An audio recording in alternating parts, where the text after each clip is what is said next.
Merci de nous regarder sur Arc-en-Ciel Télévision. Madame, Monsieur, bonsoir et bienvenue à ce salon des sports d'ici soir. Aujourd'hui, on va parler bien évidemment des éliminatoires de la Coupe du Monde 2026 avec les réformes apportées pour la zone Afrique. Il sera aussi question de parler des 9e Jeux de la francophonie RDC qui est entre la préparation sur le plan infrastructural et la préparation des athlètes. Il sera aussi question de parler des demi-finales de la CAF Champions League et aussi de la Coupe de la Confédération. Et pour évoquer ces sujets, les castings tout simplement taillés sur mesure, on va dire, avec Jean-Claude Tefou et Gloire Badibanga. Bonsoir, monsieur. Bonsoir. Bonsoir, monsieur Merpel. Voilà, on va commencer ces salons des sports d'ici soir, tout naturellement avec la rubrique Réponse directe. C'est derrière, c'est indicatif.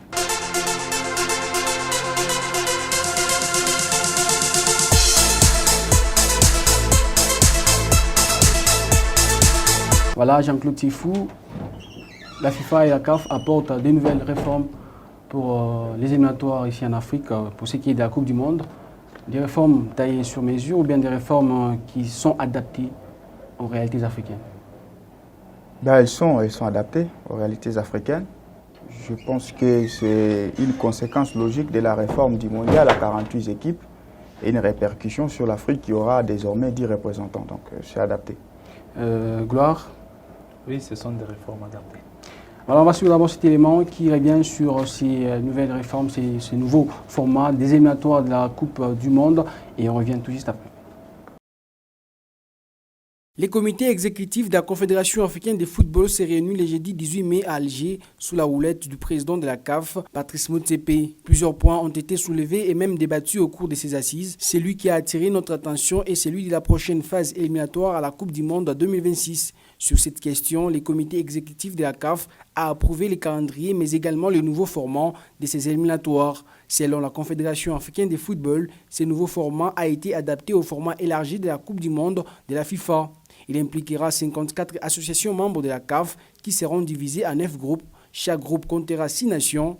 Le premier de chaque groupe se qualifieront automatiquement pour la Coupe du Monde 2026. Pour le 10e ticket qualificatif, un mini-tournoi des barrages départagera les 4 meilleurs deuxièmes des groupes. Le vainqueur de ces tournois participera au barrage intercontinental de la FIFA pour espérer offrir une 10e place à l'Afrique au Mondial 2026. Le tirage au sort des qualifications africaines pour la Coupe du Monde 2026 aura lieu le mercredi 12 juillet 2023 à Cotonou, au Bénin. Les hostilités, quant à elles, débuteront le 13 novembre 2023. Voilà, adapté aux réalités africaines. Vous expliquiez comment votre argument, parce qu'on voit 9 groupes avec 6 nations. Et entre ces 6 nations-là, on aura 9 représentants déjà pour l'Afrique. Ça se coince là? Justement, non, c'est une bonne nouvelle. Moi, je pense que ça devait se fêter, puisque l'Afrique a toujours réclamé qu'il y ait plus de représentation au niveau de la Coupe du Monde pour notre continent, qui reste quand même parmi les pourvoyeurs de cette FIFA-là. Nous avons au moins 56 ou 54 fédérations, si je ne dis pas des bêtises. Et là, c'est la réponse aux Africains. Ça veut dire que quand Infantino arrive, il est appuyé par les Africains. Il a promis qu'il va revoir le format du mondial. On va passer à 48 équipes avec une conséquence logique, ce qui aura du représentant africain. Et là, c'est le format qui semble être adapté. Quand on parle du foot, moi j'ai toujours dit, il ne faut pas séquencer. Notre football, il est universel. Donc, il est régi par une junte qui s'appelle FIFA. Et donc, on ne peut pas dire, non, c'est sur base de la réalité de tel coin qu'il faudrait adapter notre format. Non, on dit, le football, c'est universel. L'Amérique latine avait sa formule. L'Europe en a une avec la Ligue des Nations qui passe et autres. Et nous, on a notre formule. Et je pense que c'est tellement adapté puisque ce sont des matchs qui vont commencer à intervenir pendant des fenêtres FIFA. Donc, en ce moment-là, on suppose que le football des clubs s'arrête et les joueurs sont totalement libres, même si ça va rallonger puisqu'on va passer des 3 matchs à 5 à ce moment-là. Et on sait que c'est la conséquence au fait du football. Moi, je n'étais pas pour de mettre un tout petit peu sur des suppléments des matchs lorsqu'on a basculé vers 48 équipes. Mais puisque c'est toute la planète qui bascule, je ne vois pas des conséquences. L'Afrique ne va pas pleurer que nous, on va commencer à nous piquer. C'est maintenant au championnat domestique de chaque pays de s'adapter que nous passerons de 3 à 5 fenêtres. Et en ce moment-là, on essaie un tout petit peu de rendre un peu souple notre calendrier dans des championnats. Ok, Gloire? Moi, je pense en tout cas que c'est une très bonne nouvelle pour le football africain. D'autant plus que quand nous regardons déjà en Europe, c'est presque cette formule qui a toujours été appliquée. C'est que vous avez déjà 8 nations dans une poule et ces nations-là vont disputer. Chez eux, ce sont les 2 premières places. Et chez nous, c'est juste d'abord la première place et puis les meilleurs deuxièmes vont aller s'affronter en barrage. Mais ça permet aussi aux équipes africaines, quand on regarde par exemple notre sélection, celle de la RDC, on se rendra beaucoup plus compte qu'il y a ce problème d'automatisme qui a toujours crié au sein de la sélection. Quelquefois, c'est aussi parce que le nombre de matchs sont très réduits. Vous pouvez avoir des équipes qui viennent pour jouer les 3 matchs. Il faudrait que vous puissiez jouer un seul match et puis vous allez répartir pour revenir peut-être après 3 mois et jouer la 2e journée. Quand vous regardez comment les joueurs reviennent ici, ce ne sont pas les mêmes noms. Il y en a qui doivent rester peut-être parce qu'ils sont blessés, parce qu'ils ne sont pas en forme. Mais si vous avez peut-être 10 matchs comme ça que vous allez jouer en aller-retour, et je pense que lors de la phase aller, vous pouvez essayer de mettre 3 matchs avec les mêmes joueurs qui peuvent passer beaucoup de temps ensemble. C'est que c'est très bénéfique. Et même pour certaines équipes, vous savez, il y a toujours des problèmes qui viennent comme ça dans des nations. Il y a toujours des problèmes qui viennent dans des sélections. Peut-être lors de la première journée, la 2e journée, on a du mal à s'en sortir, donc, mais lors des la 5 journées, ça peut quand on a chance 5 journées comme ça, on a la chance en tout cas de relancer le groupe. Et aussi un autre aspect, c'était qu'on avait du mal à retrouver des très grandes nations dans le même pool, ce qui était en train de perdre un tout petit peu la beauté de ces éliminatoires. C'est qu'on savait retrouver le Cameroun avec des nations comme l'Éthiopie, la Namibie, mais quand vous êtes au nombre de 8 comme ça, je pense que des 6 plutôt.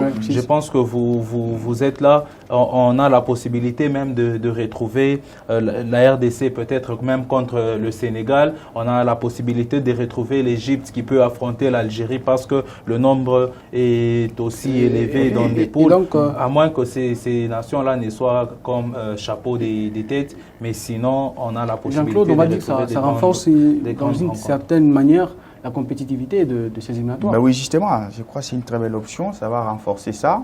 Ça va attirer également les médias, puisqu'aujourd'hui, les foot vit également par les droits télé, comme on dit. Les médias vont avoir cette attractivité, ils vont venir pour acheter les droits télé et autres. Ça peut être bénéfique financièrement. Mais je trouve aussi c'est sportivement que l'Afrique gagne, puisque souvent, quand vous regardez les mondiaux de 2010, 2014, 2018 et 2022, c'est presque les mêmes représentants. En tout cas, rarement on a eu les changements, sauf les Cameroun qui ratent. Mais souvent, c'est l'Algérie et les autres. Avec l'ouverture des 5 autres nations, on va voir, peut-être la RDC aussi, si vous regardez les barrages. Et là même la question, dans un groupe de 6 nations, avec un format où il faut avoir seulement une première nation qui va se qualifier. Est-ce que la RDC aura quand même la chance aussi de se dire je vais me tailler une place parmi les 9? Ben justement, parce que la 10e, elle est conditionnée. Hein. Elle est conditionnée. La dernière expérience nous montre que nous étions d'abord parmi les 10 nations. C'est ça, nous avons joué les barrages face au Maroc. Donc ça d'être parmi les 9. Voilà, maintenant là, ça sera parmi les 9. On suppose avec une certaine sorte d'orgueil qu'on a. Nous, on pense qu'on a quand même les talents qu'il faut. C'est juste une organisation qui nous manquait. Si on y met un tout petit peu la bonne organisation, on peut être parmi les 9 ou les 4 qui sont meilleurs pour disputer les 9 places pour compléter les 10. Donc moi, je trouve que c'est une vaste ouverture. Si vous regardez les derniers éliminatoires, on a vu des petites nations comme l'Éthiopie qui ont amené un tout petit peu de la grinta, même si lors de la phase finale de la CAN, ça semble être un peu difficile. Mais moi, c'est une belle ouverture. C'est maintenant aux nations de pouvoir investir sur le football, puisqu'il y a une brèche, 10 nations. Il ne faudrait pas aller seulement pour y aller. Comme on dit, l'important c'est le voyage, mais l'important ça doit être la destination. Jusqu'où peuvent aller les nations africaines? Le Sénégal nous a montré qu'on peut aller un tout petit peu loin. C'est à nous maintenant de prendre en considération le Maroc aussi. Maintenant, si on prend ça comme juste une promotion, on risque de commencer à aller pour la figuration. On peut même dénaturer la compétition qui est la Coupe du Monde. Et finalement, les autres fédérations vont se plaindre. Mais comment est-ce qu'on nous amène des nations qui vont commencer à prendre les 8, les 9 à 0 Il faudrait maintenant qu'on y réfléchisse. L'Arabie Saoudite n'a rien justement que les Africains, mais l'Arabie Saoudite n'a pas été milieu. C'est à nous maintenant de pouvoir capitaliser ces bonus-là afin qu'on puisse être performant. Il y a une question, une vraie question, c'est sur la 10e place. C'est donc conditionné par un barrage à 4 d'abord et après un autre barrage intercontinental. Est-ce que ce n'est pas une manière de priver peut-être une 10e place à l'Afrique? Bon, moi, je ne pense pas que c'est... Parce que là, il faut gagner en Afrique, il faut aller aussi gagner sur le plan mondial. Voilà, c'est ce que je voulais dire. Je ne pense pas que c'est une manière de priver une 10e place à l'Afrique. Quand on voit la progression des nations africaines sur le plan mondial, quand on regarde aujourd'hui le Sénégal, quand on regarde aujourd'hui le Ghana avec la jeunesse qu'il y a eu dans cette équipe qui a raté de peu une qualification en 8e de finale, je pense que les Africains ont toujours des arguments pour aller tutoyer certaines nations en Europe ou encore, surtout celles de l'Amérique latine, à l'instar peut-être du Brésil, l'Uruguay et peut-être l'Argentine qui font... Dans un match officiel, voilà. C'est pas évident de tutoyer le Brésil. Hein? Voilà, là, je ne pense pas que quand les Africains iront dans ces barrages, ils vont jouer le Brésil ou encore... ça sera justement l'Asie, peut-être quelques nations, et même les nations de l'Asie, à part peut-être les deux Corées qui essayent quand même le Japon aussi, mais toutes les autres nations. Et je pense que ces nations-là se qualifient aussi directement. C'est que ce n'est pas vraiment une façon de priver une 10e place à l'Afrique. Seulement les Africains devaient se mettre beaucoup plus au travail, essayer de faire le maximum. C'est qu'en dehors des 9 nations qui vont se qualifier déjà en Afrique, que cette 10e place soit aussi une place acquise pour l'Afrique. Et je pense que les Africains en ont les arguments. Jean-Claude? Je trouve que c'est ça. Je crois que les barrages-là ne concernera pas les pays qui sont bien rankingés en termes de football. Ça ne sera pas la France, ça ne sera pas l'Argentine, ça ne sera pas le Brésil. Ça sera vraiment les vrais rescapés. Et je trouve que ça sera plus les pays asiatiques, alors qu'on sait qu'en Asie, à part le Japon, à part la Corée du Sud, des autres pays essaient de se rechercher. Ils ont presque le même niveau. Du côté de l'Arabie Saoudite, c'est à peine qu'ils commencent aussi à investir dans le football. Donc, ils n'ont pas encore justement cette maturité ou ce talent pur. Et ils cherchent même à acheter les talents dans d'autres pays. Ça sera peut-être aussi les pays de l'Océanie, Nouvelle-Zélande, mais ce n'est pas tellement fort qu'on peut craindre. Maintenant, c'est à nous de voir, de faire en sorte que notre football soit vraiment de l'élite. Puisque si on en fait de l'élite, on peut avoir une Éthiopie qui se qualifie, mais qui n'aura pas peur à jouer, par exemple, contre les rescapés. Souvent, l'Israël aussi joue en Europe, mais ce n'est pas tellement une nation du football. Donc, voilà, les barrages-là ne concernera pas les pays bien où il est en termes de foot. Ce sera un tout petit peu des pays qui auront échoué également dans leurs éliminatoires. Et nous espérons qu'avec une compétitivité bien assurée, l'Afrique aura quand même un mot à faire valoir. Du représentant pour une première édition, ça serait déjà marqué les esprits, puisqu'on a une belle référence du Maroc qui a atteint le demi-finale. Après, on va pas retenir d'office de représentation. On va dire c'est 9 d'abord, après la 10e. C'est ça, moi je suis dans la perspective qu'on peut aussi gagner les barrages. Puisque quand on m'oppose les barrages à un pays africain avec un pays asiatique qui n'est pas la Corée du Sud ou le Japon, je trouve que ça sera vraiment un match équilibré et on n'aura rien à avoir peur. Voilà, on va continuer sur l'actualité en termes des éliminatoires de la Coupe du Monde 2026 qui a changé de format pour ce qui est de la zone Afrique avec 9 groupes, 6 nations pour chaque groupe et une qualification pour chaque première du groupe. Et après, il y aura un tournoi des barrages pour les 4 meilleurs deuxièmes des groupes qui vont se démarquer bien évidemment. Et après cela, on a bien dit ici, il y aura un autre barrage intercontinental pour maintenant avoir cette 10e place pour ce qui est du continent africain. On va maintenant parler de ces 9e Jeux de la francophonie.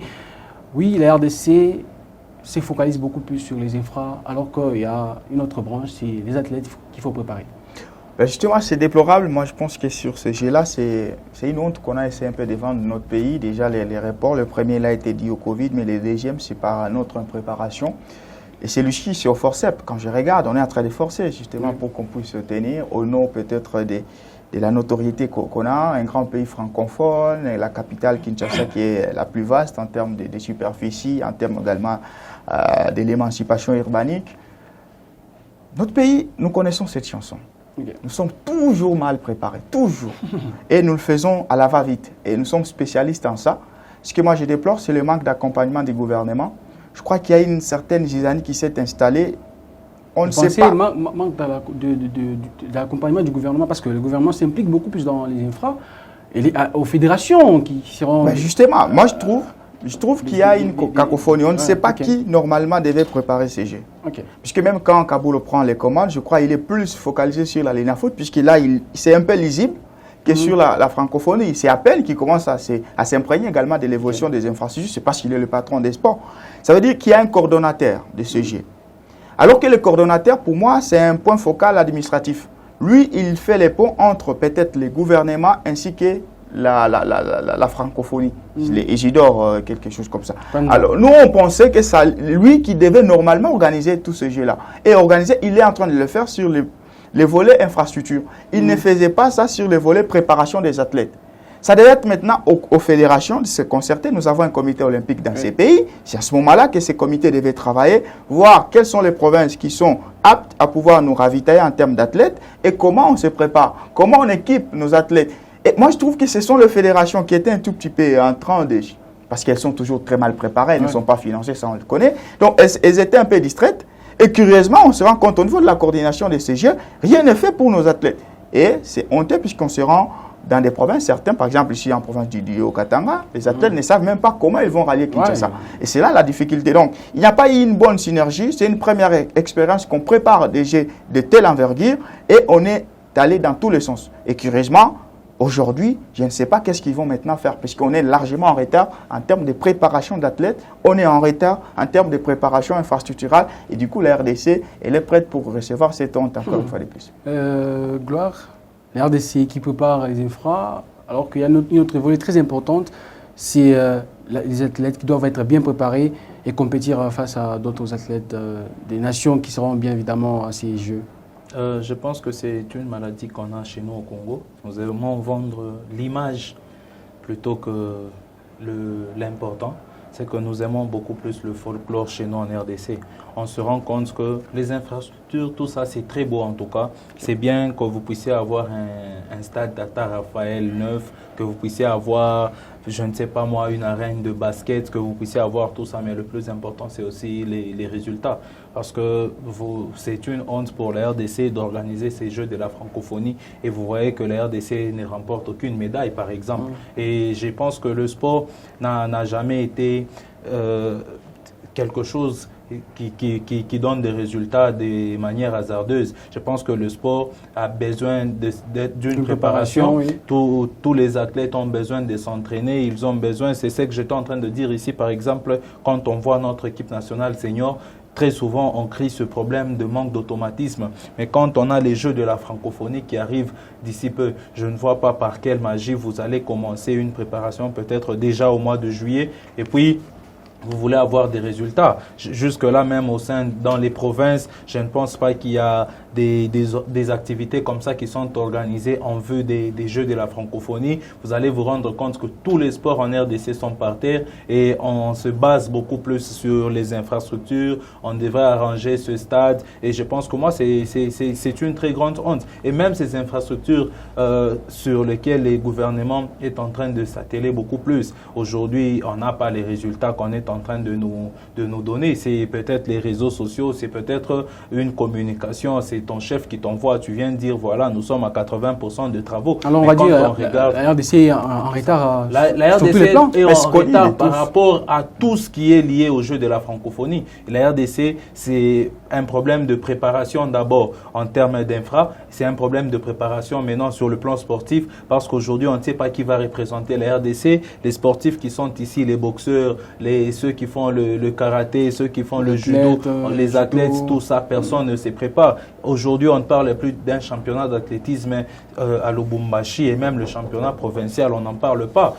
Le championnat national d'athlétisme, on n'en parle pas. Le championnat national de volley, quand on voit tout ce qui se passe, il faut aller peut-être à Kiwele voir comment on organise aujourd'hui le championnat de handball. Il faut aller à Kilima voir comment on organise le championnat des baskets. Ce sont des reports, c'est un match qui se joue sur le 3 programmé en une journée. C'est que c'est beaucoup de difficultés comme ça. Le sport déjà, il ne va pas bien. Moi, je pense qu'à un moment, on devait être en mesure. Le courage, ce n'est pas seulement d'essayer de se battre pour réaliser certaines choses, mais le courage, c'est aussi d'abandonner. Et moi, je pense qu'un homme sérieux, le gouvernement congolais pouvait réunir le conseil de ceux qui organisent ces choses de la francophonie et dire, voilà, nous ne sommes pas prêts par rapport aux infras, par rapport au plan sportif. Donc, nous ne sommes pas en mesure de prendre part à ces jeux. Et je ne pense pas qu'il y a un mal par rapport à ça. Parce qu'au lieu de... Mais c'est une honte. On a répété non, la première fois. La honte serait de recevoir... Encore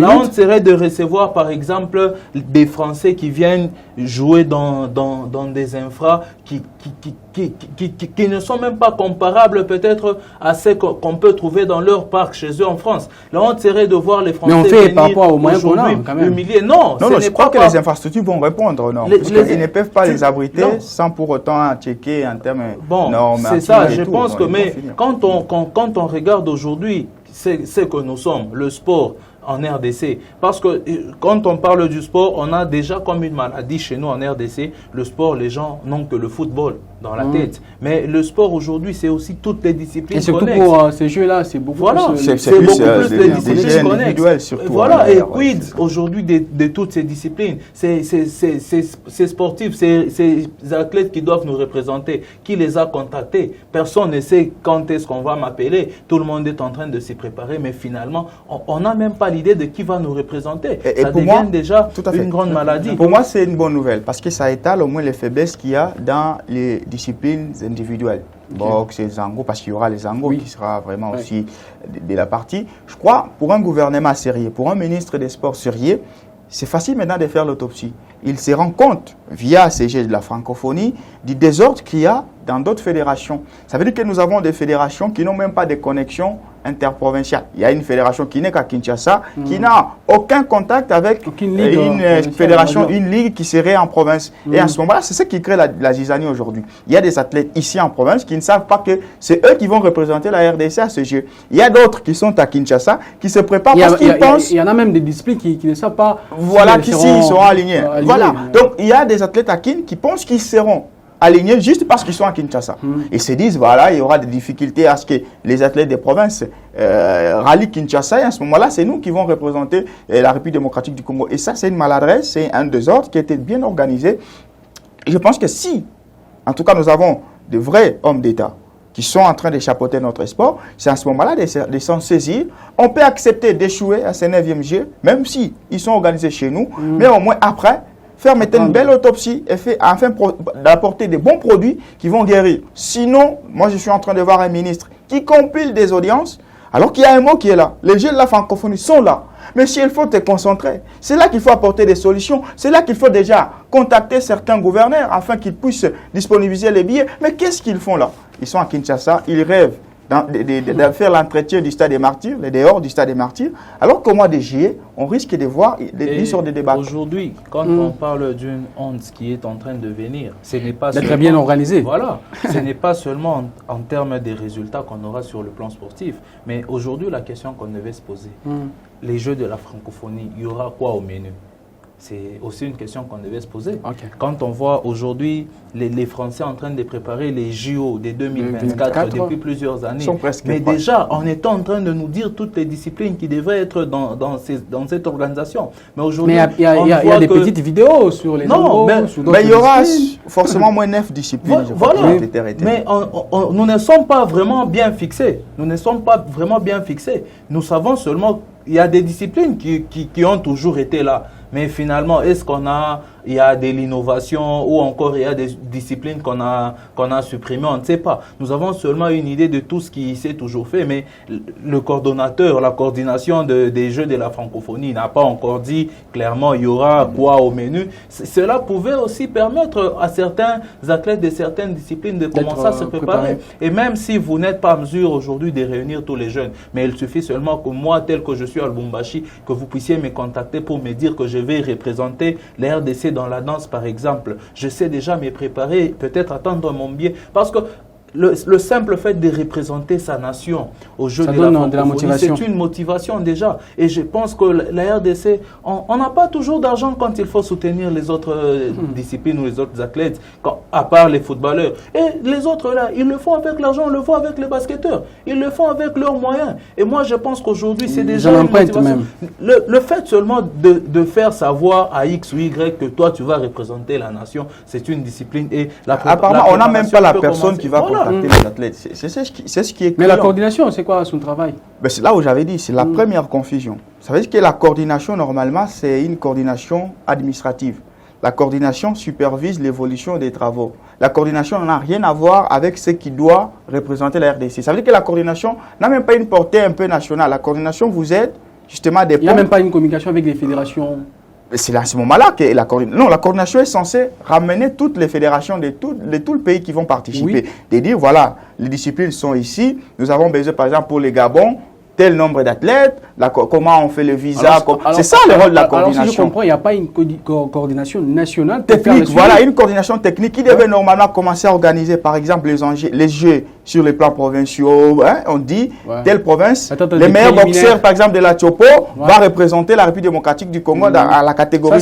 Ça, il n'y en a pas. C'est ça le problème de notre pays. Et quand vous avez un ancien ministre des Sports qui est parti, qui savait qu'en juillet déjà, il y aura les Jeux de la francophonie, qui n'a rien fait sur ça. Il y a un nouveau qui arrive, lui, c'est quand le président fait une descente, que lui aussi en profite pour se faire voir.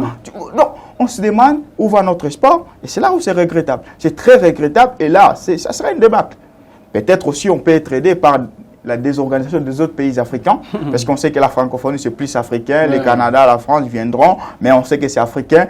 Peut-être que ces mots ronge aussi les Gabon, c'est moi, ronge aussi le Congo-Brazza, ça rongerait la Côte d'Ivoire, et du coup, ce sera les faibles qui vont se retrouver c'est ça. Les faibles risquent de se retrouver entre eux, et peut-être comme on est chez nous, on peut en profiter. Puisque lors des essais, ils ont essayé du 5 mai au 7 mai, ils ont essayé avec la boxe et autres. Je pense que la RDC aurait gagné quelques 3 médailles. Et c'est parce qu'on est, on est à Kinshasa, on aura notre public, ça peut booster, mais c'est quand même une honte qu'on est arrivé là. Une question, on va dire Mwana Kabulo, ministre des Sports actuel, il est en train de rater son premier gros test. Rater le premier test. Bon, moi, en tant que ministre des Sports. En tant que ministre des Sports. Et surtout qu'il vient, il a aussi dirigé un moment monde qui a dénoncé. Il a aussi dirigé à un moment le comité olympique. Justement, oui. Déjà, moi je pense que Mwana Kabulo, c'est quelqu'un qui ne s'est jamais préparé à devenir ce qu'il est aujourd'hui. Parce que moi, personnellement... C'était surprenant pour lui. C'était surprenant pour lui. Moi, je l'ai suivi. Mais attention, il n'y a pas une école pour devenir ministre. Oui, mais vous savez quand même, quand on se lance dans certaines choses... Il a été journaliste de sport. Oui, quand on se lance il connaît le sport, mais aujourd'hui... Quand il essaie, vous allez vous rendre compte que quand Kabulo est arrivé, Jean-Claude vient de parler de la Lina, avait parlé de la Lina Foot, il a glissé un tout petit peu ce point-là. Il a essayé de reprendre le championnat, on n'a pas su trouver une solution. Aujourd'hui, nous avons ce problème que nous avons, on est en train d'en parler dans les coulisses, on ne sait pas qui va représenter la RDC, quel est le classement de la Ligue nationale de football, c'est qu'on a ce problème-là. Et Kabulo, moi je l'avais suivi quand on lui demandait quid de son projet en tant que ministre, il avait dit nous sommes là d'abord pour les infrastructures et puis nous sommes là pour les Jeux de la francophonie. Moi je pense qu'on avait connu seulement un retard par rapport à l'organisation des Jeux de la francophonie puisque nous en parlons et Kabulo a été mis là-bas pour qu'il puisse permettre ou encore qu'il puisse essayer de faire de telle enseigne que la RDC se sente prête en termes de l'organisation pour les Jeux de la francophonie, mais lui-même n'a pas de projet clair à ce jour. Le mois d'août, par exemple, les championnats devraient reprendre. Quelle est la suite au sujet du football en RDC? Aujourd'hui, quand on regarde la RDC, j'ai vu qu'on a commencé avec la Super League sur le plan du basket.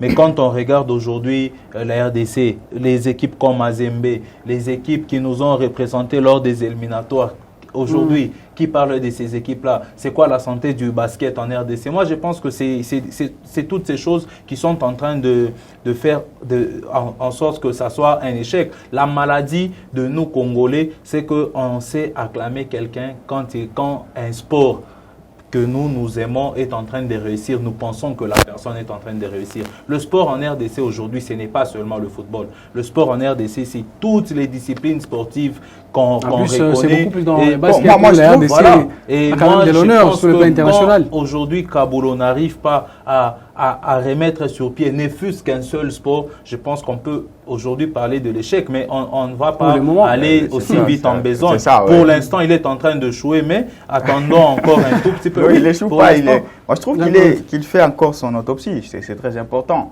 Quand vous êtes dehors, du système... Mais quand on regarde la manière dont il s'y prend avec les jeux de la francophonie, c'est pas... Non, aujourd'hui, je pense qu'un monsieur comme Kaboul, vous n'allez pas parler de quelqu'un qui était en dehors du système. Aujourd'hui, un monsieur comme Kaboul, vous n'allez pas parler... Attention, quand tu es dehors, dans un bureau, c'est facile de critiquer. Maintenant, quand tu entres, on te donne les dossiers, tu te rends compte qu'à un moment, tu n'avais que quelques détails. Les personnes qui critiquaient... Par exemple, pour le jeu de la francophonie... Serge. Par exemple, pour le jeu de la francophonie, il trouve c'est comme une voiture qui roule. Directement, on te met comme chauffeur alors que la voiture roule. Tu ne sais pas qu'est-ce qui est derrière toi. Il trouve des jeux qui sont entièrement financés. C'est-à-dire aujourd'hui, l'État ne décaisse plus l'argent. On suppose qu'on avait déjà signé le contrat. Lui, il n'est que là pour faire accélérer les choses. Ça veut dire que je ne lui donne pas totalement la tâche ou la faute sur le plan des infrastructures. Moi, je trouve que s'il était conscient, il devait plus se focaliser sur la préparation des athlètes. Mais c'est là qu'il y a aussi les gros problèmes. Mais c'est là où, cher ami, le problème d'un système, quand un système échoue, ce n'est pas seulement changer les individus. Non. Lui, il est dans un système qui a échoué durant 60 ans. Le système du foot ou du sport en République démocratique, il a échoué. Mais quand même, le seul problème, c'est changer les systèmes. C'est là où même pour la FECOFA. Les gens pensent que nous, si on met du côté Chimanga, on met du côté Belge, là, on résout les problèmes. Non, attention, il y a un système corruptible qui est là. Il y a un système où les prédateurs, qui sont les présidents des clubs, ont de la puissance sur cette fédération-là. Alors, qu'est-ce qu'il faut? Il faut rendre la fédération plus forte. Il faut donner à la fédération les moyens. Alors, il faut qu'il y ait un président totalement indépendant qui peut dire non à Jacques Kaboul. C'est un exemple. Et donc, il faudrait qu'il y ait justement des systèmes forts. Or, Kaboul Opito trouve un système corruptible. Il trouve un système où les secrétaires, justement, général au sport, seraient tout puissants, que le président des ligues et autres. Il n'y a pas de collaboration. Il doit commencer palier par palier. Je ne suis pas en train de le justifier, même si ces premiers gestes sont totalement faux. Je trouve que lui aussi, on ne peut pas être trop dur envers lui, puisqu'il trouve quand même un système qui était aux aguets. C'est à lui de les redresser, sauf que là, il n'est pas en train de le faire. Où est sa partition? Sa partition, c'est des... Parce que pour le moment, on a besoin de sauver d'abord les jeux, justement. Et peut-être aussi avoir des résultats. C'est l'inquiétude même. Bon, sa part, c'est justement aussi de se croire trop politique alors qu'il ne l'est pas. Il devait peut-être rester technique, puisque moi, je suppose, les choix du président Félix sur lui, ça dit, voilà, j'ai tenté avec les politiques, ils ont échoué. Alors, je tente avec celui qui est technicien de ce domaine-là. Peut-être lui, avec son aide, il peut m'aider. Maintenant, lui aussi, il veut se croire plus politique, plus jaloliste que les autres, et voilà qu'il est en train peut-être de se... Voilà, on va continuer à suivre l'actualité concernant le 9e jeu de la francophonie qui seront organisés à Kinshasa, ici en République démocratique du Congo. Ce sera au mois de juillet prochain, la RDC qui organise ces jeux-là. On va suivre les résultats des athlètes congolais. Ici, on va parler des interclubs de la CAF, avec d'abord la Ligue des Champions, où on aura une affiche tout simplement ahurissante, aussi chaleureuse. Ce sera l'équipe de Al Ahly qui sera en train de jouer l'équipe de Wydad Athletic Club du Casablanca. D'abord en demi-finale, ça n'a pas été fameux pour l'équipe de Wydad, même si elle s'est qualifiée, c'était par vraiment un miracle, on va dire. Gloire, Mamelodi Sundowns, qui avait quand même la chance de se qualifier à la maison. Et après, c'est Wydad qui les surprend. On sent que Wydad est toujours là pour défendre son titre. Wydad, c'est une grande équipe, tout comme le Mamelodi Sundowns, mais moi je pense que les Sud-Africains ont péché quelque part dans la concentration ou encore dans la gestion de ce match. Vous allez vous rendre compte que dans les 20 dernières minutes, ils sont passés 2 fois devant, mais ils n'ont jamais su rester concentrés et ils se sont laissés être emportés par cette euphorie chez nous à la maison. Quand on marque un but, on a déjà comme l'impression qu'on a gagné. Et moi, avant le match, j'étais en train de discuter avec un ami. J'étais en train de lui dire que les Maghrébins sont très forts à l'extérieur, quand chez eux à la maison, ils n'ont pas été en mesure de gagner, surtout sur un score de 0 but partout, c'est que ce sont des gens qui se battent pour essayer de jouer, de procéder dans des contres. Et quand vous regardez les Sud-Africains perdre ce match, c'est comme j'étais en train de le dire, c'était juste un problème de concentration. Ceux du Maroc, en tout cas, ils sont restés sereins, malgré qu'ils étaient en train de perdre. Vous avez vu que c'était une équipe qui était en train de jouer avec le cœur. En tout cas, on a reconnu l'âme de cette équipe de Casablanca, où les Sud-Africains, sur une perte de balle, ils se font égaliser. Et puis, sur une balle arrêtée, c'est un but contre leur camp. C'est que c'est l'expérience, en tout cas, de ces tenants du titre. Est-ce que Mamelodi a manqué d'expérience? Non, Mamelodi n'a pas manqué de l'expérience. Voilà, c'est maintenant un problème. Il faudrait essayer de faire cette nuance aujourd'hui.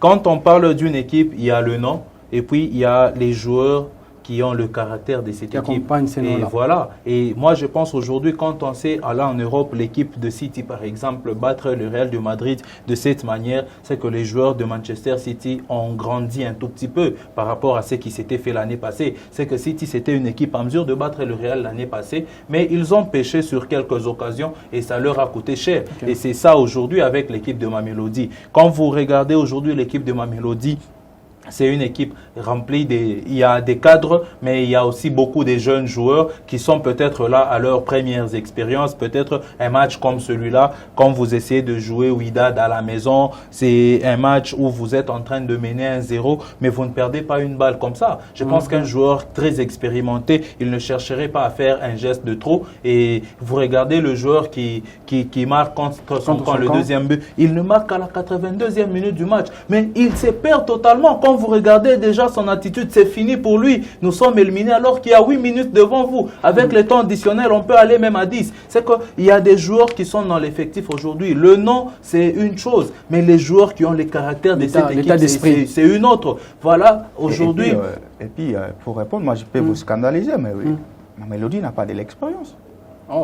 Mamelodi commence son ascension. C'était quand même la meilleure équipe. Justement, c'est ça le problème.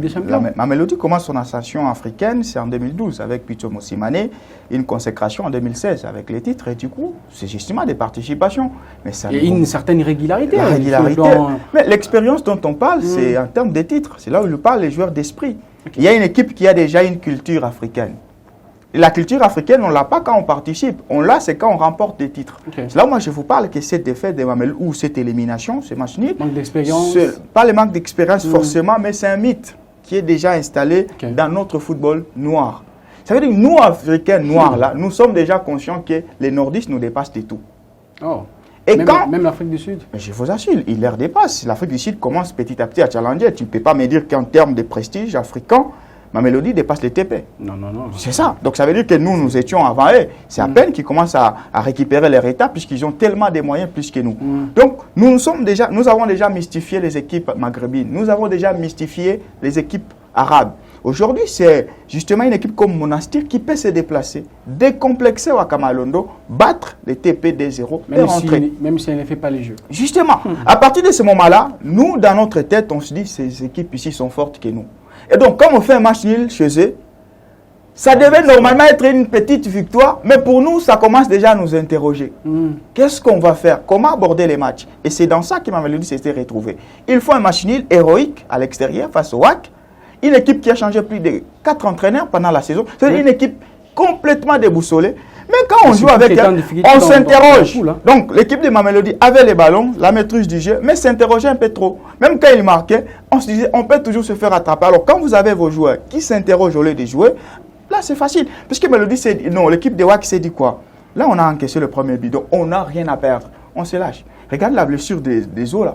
Mais il persiste, il joue. C'est la mentalité qui a fait toute la différence dans ces matchs-là. Ce n'est pas le fait que Mamelodi est devenu régulier que ça fait de cette équipe-là une équipe expérimentée, surtout en Ligue des Champions. Non, ça fait une équipe régulière, mais pas encore expérimentée. Si Mamelodi avait 3 trophées lors de cette décennie, je vous assure que ces matchs, il les gagne. Mais seulement que le joueur s'interroge un peu trop, même avec l'avantage au score, sur le marquois, mais ils se disent que devant nous, il y a quand même les tenants du titre. Et ils peuvent à tout moment nous faire mal. Et quand ils ont égalisé les débits partout, Normalement, une équipe expérimentée devait faire un sursaut d'orgueil, mais ils étaient complètement débâclés. Donc ça montre que nous sommes déjà forgé un mythe, que le football du Nord nous dépasse, et nous leur donnons maintenant les bâtons pour qu'ils puissent nous tabasser. Et dans l'autre explication, Al-Ahly a dominé tout naturellement en allant comme retour l'Espérance sportive de Tunis. Gloire, c'était logique pour voir cette équipe-là en finale.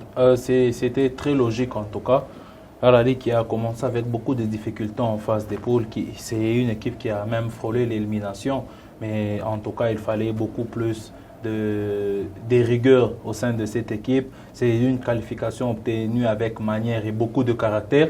Et c'est comme ça que lors de cette phase d'élimination directe, ils se sont dit qu'on ne devait plus, en tout cas, laisser les vieilles démons nous rattraper. C'est qu'on a connu lors de la phase de poule, lors des 3 premières journées, en tout cas, on ne devait plus permettre ces choses. Et déjà aller gagner à Tunis, c'est qui n'est pas une terre facile. En tout cas, on l'a vu avec le TP Mazembe. Pas ce TP, oui, c'est le vrai TP. Voilà. L'actuel, c'est pas les vrais.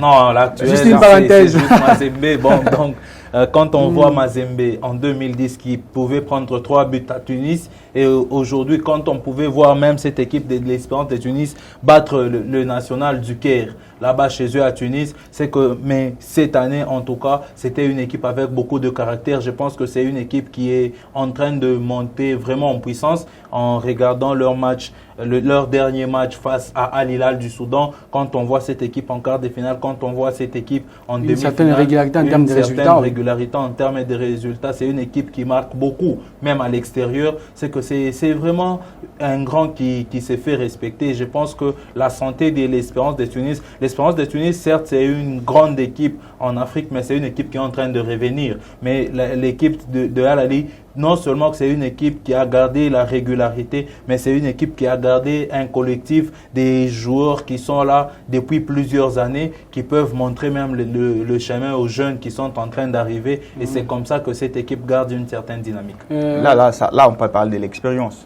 Là, on peut parler d'un esprit africain. Ça veut dire dans ce vestiaire-là. Qui a aussi quand même profité d'une équipe de l'Espérance malade. Non, ça n'a pas profité. Il vous a parlé de l'épopée de Al-Ahly. Quand ils ratent la Coupe du Monde des clubs, je crois qu'ils entament très mal la Ligue des Champions, la phase des coupes, les 3 premiers matchs.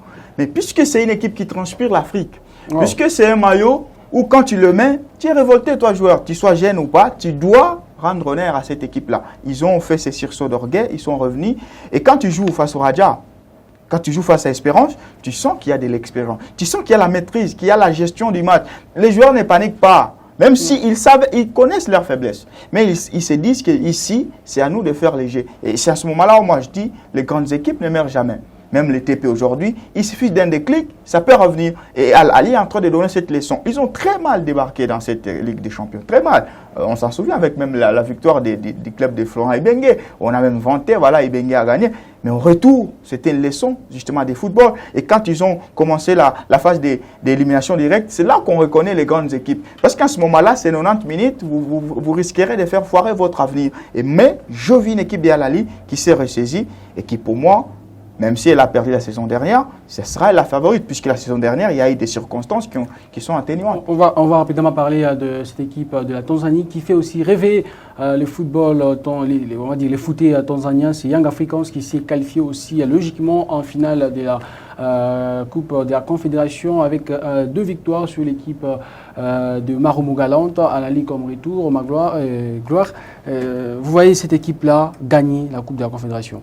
Cette équipe gagnait la Coupe de la Confédération, je dirais non. Oh. Oui, je dirais non. Pourquoi? Parce que USM Alger, c'est aussi une équipe que j'ai suivie religieusement. D'autant plus que l'équipe a évolué à côté de Lupopo. C'est que c'est une équipe qui a une certaine force collective en tout cas et même des individualités de haute classe. On va se rendre compte que au sein de cette équipe, il y a le meilleur buteur du Réchan Chan plutôt, et même déjà face à Lupopo, il avait été buteur. Et quand on voit cette équipe des USM Alger, c'est une équipe qui s'est bien préparée en tout cas pour en arriver où elle est aujourd'hui. C'est une équipe qui a des joueurs expérimentés. C'est le même cas avec l'équipe des Young Africans, mais moi je pense que Young Africans, c'est une équipe qui est en train de venir. Cette année, ils ont peut-être le goût d'une finale et l'année prochaine, ils iront peut-être chercher le titre. En tout cas, quand on voit la qualité des joueurs dans ces deux équipes, je pense que USM Alger a un bouton de plus, mais le football n'est pas une science exacte, hein. Il faut le signaler. C'est que Young Africans, c'est une équipe qui a aussi des joueurs comme Joma Chabani qui ne sont pas novices dans cette compétition. Fiston Kalala, qui ont, voilà, Fiston Kalala, il y a Bangala Litombo, il y a Joyce Lomalisa, Jésus Mouloko et même l'excellent gardien malien plutôt. Et je pense que c'est... Oui. Ces équipes-là, ces joueurs-là plutôt, ils sont dans cette équipe, ils aident cette équipe à vraiment progresser et ils seront à leur première finale comme joueurs des Young Africa, mais pas ceux qui sont au sein de l'ASV Club et ceux qui ont été au sein de l'ASV Club. Je pense que ça sera une finale très intéressante, mais je vois mal en tout cas Young Africans inquiéter les... je trouve, je jette des loges justement à cette équipe de Yanga qui a fait preuve d'une bonne abnégation, d'un bon élève, puisque c'est une équipe qui suit les traces du Tepengero Mazembe en termes d'investissement. Et je crois que c'est l'apothéose d'un investissement conscient. Ils ont essayé de mettre de l'argent et puis de faire un bon mercato. Et là, c'est une équipe qui progresse, qui a déjà dominé sur le plan domestique. Je crois qui est des champions, je crois, en Tanzanie. La bonne histoire peut les accompagner, puisqu'ils sont vraiment sur une très bonne dynamique, avec un buteur qui est tellement céréalique. Et ça peut permettre à ce qu'il y ait un bras de fer. Mais en face, il a dit, c'est une équipe expérimentée qui sait gérer les émotions. Puisque Yanga est dans les émotions. Ils sont dans l'euphorie, ils sont dans la joie. Ils ont tellement malmené les championnats nationaux qu'ils peuvent aussi faire rêver au niveau africain. Or, au niveau africain, on vous fait un coup d'arrêt. On vous dit, ici, c'est l'Afrique. Face à Maromo, on ne peut pas oublier que Maromo passe une période très difficile en championnat. Oui. Ça risque même de se faire reléguer en deuxième division. C'est déjà fait. C'est déjà fait. Ouais. Donc à ce moment-là, c'est une équipe qui, on peut même se demander comment elle est parvenue à arriver là.